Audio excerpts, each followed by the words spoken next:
두 번째 연자를 소개해 드리겠습니다. 두 번째는 재난성 감염병의 거버넌스 개선 방안을 신상도 교수께서 발표해 주시겠습니다. 신상도 교수는 서울의대를 졸업하고 응급의학을 전공한 다음에 서울의대 응급의학과 교수를 맡으면서 현재 서울의대의 대학원의 휴먼 시스템 의학과 과정의 교수를 맡고 계시고 굉장히 다양한 활동을 해서 기여하고 계십니다.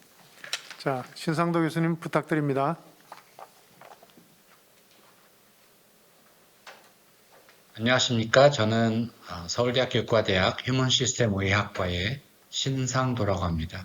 저희 의과대학에 재난의학연구센터가 설립되어서 제가 겸임 연구를 하고 있습니다. 저는 오늘 이번 세미나에서 재난성 질병관리의 법령의 필요성에 관해서 발표하고자 합니다. 배경입니다. 우리 팬데믹을 경험하면서 감염 재난에서 의료 정책의 수단과 기대 효과에 대해서 많은 분들이 잘 알 수 있게 되었습니다. 기본적으로 감염 재난은 감염에 의해서 발생한 재난이기 때문에 방역과 의료 영역에서 서로 다른 정책 수단들을 사용하게 됩니다.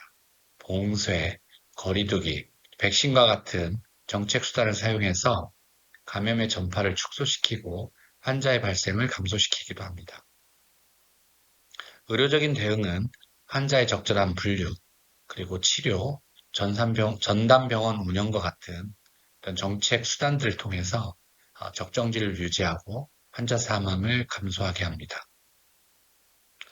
그러나 이런 정책 수단은 환자의 발생이 급증하는 시점에 의사결정이 이루어지게 되고 따라서 실제적인 기대 효과가 나타나는 건 상당한 시간이 지난 후에 생기기 때문에 이러한 문제로 인해서 환자에 대한 아웃컴을 좋게 만들지 못하는 경우가 종종 관찰될 수 있었습니다. 그래서 우리가 재난의료에 대한 정책 대응 수단을 만들 때에는 재난의료의 기본 특징인 예방, 조기 진단, 중증도 분류, 치료, 재활과 같은 의료의 기본적인 속성이 반영되면서도 일반 의료의 수요에 맞춰져서 공급량을 가지고 있던 해당 지역사회가 급증한 의료 수요에 대응하지 못하는 공급 역량, 즉 우리는 그걸 재난의료라고 말을 하게 되는데 이런 재난의료 수요가 증가하는 상태를 대상으로 하는 정책 수단이 잘 개발되어야만 환자들의 아웃컴을 좋게 할 수 있다고 합니다.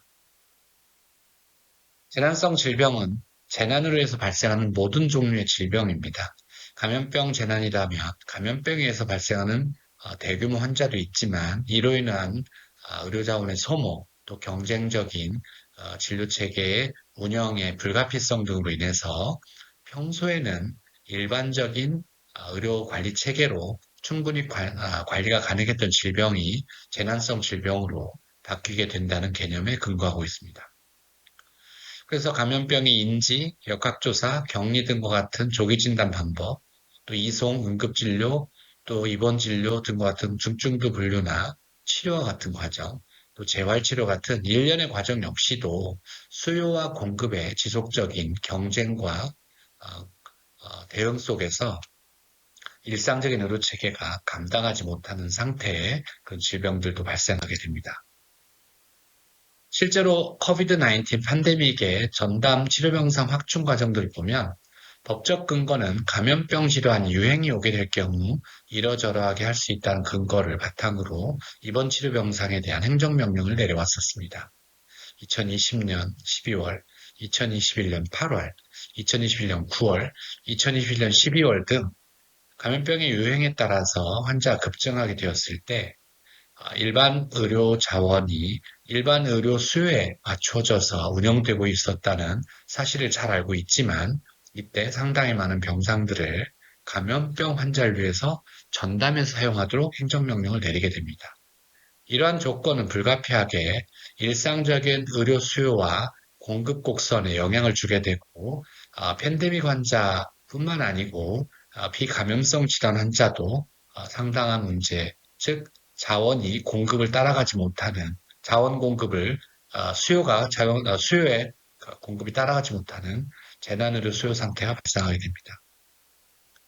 또 하나의 문제점은 의료기관에 대한 주요 대응 지침이나 내용들입니다. 진단, 격리, 치료, 보호구, 코로나 검사 등 특히 또 재택치료 관련해서 이러한 내용들이 팬데믹 과정에서 재난에 대응하기 위하여 세부 주요 지침이 개발되고 보급되어 왔습니다만 질문 사항은 이러한 지침들이 과학적인가, 또 법률적 근거가 있는가 라는 데 있고 이러한 질문의 또 핵심은 임상 전문가들의 위원회를 통해서 만들어진 것인가 아니면 정부가 질병관리청을 주무기관을 하기 때문에 여기서 만든 것인가 이런 질문들을 하게 됩니다.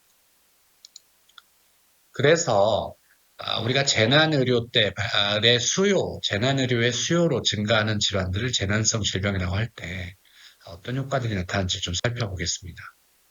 오래되었지만 경주 마우나 리조트 사건은 자연재난, 진도에서의 세월호 침몰 사고와 같은 사회재난, 메르스 발생과 같은 감염재난, 동일본 대지진과 같은 자연재난, 그리고 현재 같은 팬데믹과 같은 감염재난의 일련의 과정들을 우리가 지켜볼 수 있었는데, 재난 자체는 그 사회가 제공할 수 있는 공급 역량을 뛰어넘는 일시적인 수요의 증가 상태라고 말을 하게 되고, 재난의료는 재난에 의해서 발생한 모든 종류의 의료 수요가 그 사회가 가지고 있는 의료 공급을 능가하는 이런 일시적으로 초과하는 상태에서 제공되는 수요에 대응하는 그런 의료다라고 정의할 수가 있겠습니다. 문제는 재난의료의 문제점 중에 하나는 환자가 급증했을 때 거기에 대응하는 리스판스가 빠르게 제공될 수 없기 때문에 수요 공급산의 공급 사이에 일시적인 격차가 생기게 되고 이 격차에서 바로 재난의료 수요가 발생한다. 이렇게 볼 수가 있겠습니다. 이런 수요를 잘 관리할 경우에는 충분한 그런 좋은 성과를 낼 수 있지만 이 수요를 제대로 대응하지 못할 경우에는 그 기간이 아무리 짧더라도 아주 심각한 그런 결과를 낼 수 있습니다. 이러한 상황이 바로 최근에 있었던 이태원 참사와 같은 것이라고 할 수가 있겠습니다. 감염 재난은 다른 또 재난과 다르게 이벤트가 한 번에 멈추지 않고 급증과 완화가 반복되어서 그런 여러 가지 의료 수요에 대한 측정과 또 공급 역량의 평가를 반복적으로 해야 됩니다. 이러한 의료 수요의 급증 완화가 반복된 원인은 생물학적 요인, 특성, 사회적 거리두기, 백신의 면역, 또 자연 면역, 치료제 도입 등과 같은 여러 가지 그 사회의 노력의 결과들이 반영됩니다. 따라서 재난의료 수요와 공급 역량을 반복적으로 측정하는 것이 중요하겠다 이렇게 생각을 합니다. 재난의료 대응 역량은 결국 급증한 환자에 대응할 수 있는 자원의 총체적인 역량인데 스페이스, 스태프, 서플라이 시스템입니다. 문제는 재난의료가 특정 재난성 원인에 의해서만 발생하는 게 아니라 재난에 의해서 발생한 급증한 환자에 대응하기 위한 자원의 소모와 결핍에 의해서 일상 의료에서 감당하던 환자들도 재난성 질병으로 전환된다는데 우리가 집중해서 고민해야 되겠습니다. 이 그림은 우리나라에서 유행했던 재난성 질병, 이번에 팬데믹인데요. 이 팬데믹에서 보여주는 그림은 전부 감염성 질환의 증가입니다. 그러나 이 급증의 시기 2020년 3월, 9월, 12월, 또 2021년 8월, 11월 이러한 시기에 감염에 의한 환자뿐만 아니고 비감염성 환자에서 상대적으로 자원결핍을 겪는 대규모 환자가 발생한다는 사실을 파악하는 것이 재난성 질병을 이해하는 데 매우 중요하다 하겠습니다. 예를 들면 2020년 대구 지역에서 발생했던 이런 초기 우리 코로나 환자의 유행인데 이때 수많은 응급의료 체계가 중단되거나 응급실 운영을 폐쇄했던 이런 경험이 있는데 이런 것들 통해서 응급실의 진료가 제때 이루어지지 못하고 골든타임이 지연됩니다. 이 환자들은 감염성 질환이 아님에도 불구하고 대규모로 공급에 결핍을 경험하고 사망률이 증가하게 되는 원인이 됩니다. 동시에 많은 응급 환자를 이송하는 구급원부도 당시에 상당히 큰 부담을 하게 돼서 현장까지 도착하는 구급차 도착 시간이 크게 늦어지게 되고 이렇게 늦어진 내용들이 심장마비 환자에서는 4분 이내 도착률이 대폭 줄어들고 심지어 8분 이내 도착률도 코비드 발생 전 31%에서 이후에는 20% 이내로 줄어들므로써 심장정지 환자의 생존율에 크게 영향을 미치게 됩니다.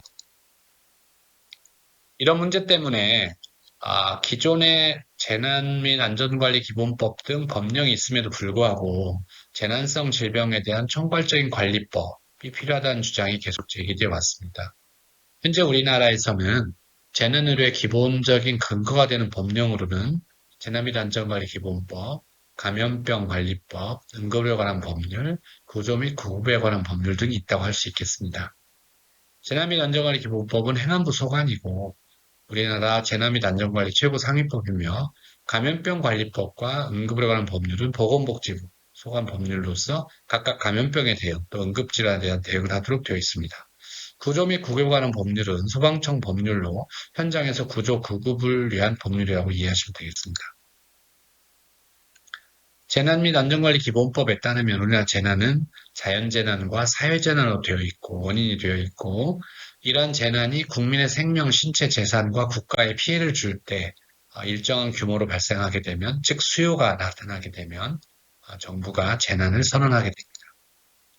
이렇게 돼 재난을 선언하게 되면 재난 대응 체계를 구축하게 되는데 중앙재난안전대책본부와 중앙사고수습본부를 설치합니다. 중대본은 재난주무기관으로서 행안부가 설치하고 행안부 장관이 운영을 하게 되고 중수본은 각각 재난관리 주관기관, 즉 각 부처에 각각에 발생한 재난의 특성에 따라서 중수본을 담당하게 됩니다. 그래서 감염병에 의한 재난이면 보건복지부 장관이 중수본을 설치하고 운영하게 된다. 이렇게 말씀드릴 수가 있겠습니다. 이러한 재난의 관리를 위해서는 책임기관, 주관기관, 구조기관, 또 구조지원기관 등을 지정해서 해당 급증한 수요에 대응할 수 있는 사회적, 범정부적인 역량을 발휘하도록 이렇게 법령에 되어 있는데 문제는 이러한 재난에 의해서 발생한 환자에 대응하는 범정부적인 대응체계나 관리체계는 법적으로 재난 및 안전관리기본법에 담겨져 있지 않습니다. 그래서 긴급구조 지원기관을 보더라도 여러 가지 의료법에 따른 종합병원과 응급의료에 관한 법률에 따른 응급의료기관들이 적절하게 지원하도록 되어 있지만 이러한 지원에 관한 기관만을 지정할 뿐이고 실제로 발생하는 다양한 형태의 재난성 질병의 대응체계나 운영체계에 대해서는 정의되어 있지 않습니다. 감염병관리법은 애초에 법정 감염병, 기생충 등 잘 알려져 있는 감염병들을 대응하는 법으로 출발해서 현재는 생물 테러라든지 인수공통, 또 이 의료 관련 감염병과 또 세계보건기구 감시 감염병까지로 담당하고 있습니다. 그래서 방역, 또 진료, 예방접종, 교육 홍보, 또 연구, 또 해외 신종 감염병에 대한 모니터링, 대비 이런 내용들이 추가되어 있습니다. 그러나 감염병에 의해서 발생하는 감염원에 의해서 발생하는 감염병을 관리한다는 것은 감염성 질환을 관리하는 것이고 이로 인해서 환자가 적게 발생하든 많이 발생하든 감염병 관리에 관한 법률에 의해서 관리받을 수가 있게 됩니다. 그러나 감염원에서 감염병이 급증하게 되면 감염성 질환에 대한 관리만 필요한 것이 아니고 자원의 결핍, 급속한 수요 증가에 따른 상대적 자원의 결핍에 따라서 일반 질환에 대한 관리가 필요하게 되는데 이렇게 직접적으로 증가한 감염성 질환과 더불어서 상대적으로 자원 결핍을 느껴서 증가하게 된 일반 질환에 대한 관리 모두가 필요하게 되는데 이러한 것을 재난성 질병이라 하겠고 이러한 재난성 질병에 의해서 발생하는 예방 가능한 건강 상실 우리는 콜라터럴 데미지라고 표현하게 됩니다. 그래서 재난의 일반적인 대응 관리와 재난에서 발생하는 질병의 관리를 좀 더 명료하게 하기 위해서는 재난 대응 총괄 관리와 같은 법령이 있듯이 재난 질병의 총괄 관리에 관한 법률이 필요하다고 하겠습니다. 응급에 관한 법률을 살펴보면 원인이 감염병이든 비감염병이든 손상이든 관계없이 응급의료 기관들을 참여시켜서 진료를 수행하고 있습니다. 다만 재난 발생 시 응급의료기관이 몇 가지 역할을 하도록 제한적으로 기술되어 있어서 여러 가지 관련 재난이 발생했을 때 재난성 질환에 대한 총괄적인 대응을 하기에는 수월하지 않다 이렇게 말씀드릴 수가 있겠습니다. 이런 문제 때문에 재난의 원인과 관계없이 급증하게 되는 재난성 질병에 대해서 국가 및 지자체 역할, 예방, 대비, 대응, 회복에 관한 사항을 잘 정의하고 기존에 존재하는 감염병 관리법, 자연재해법, 특수재난 관련법들과 현장 구조구조에 관한 법률, 또 응급의료 제공에 관한 법률들을 통일적으로 운영한다면 재난성 질병 관리에 대한 체계적인 법률적 근거를 마련할 수 있겠다라고 생각하게 됩니다. 결론을 말씀드리겠습니다.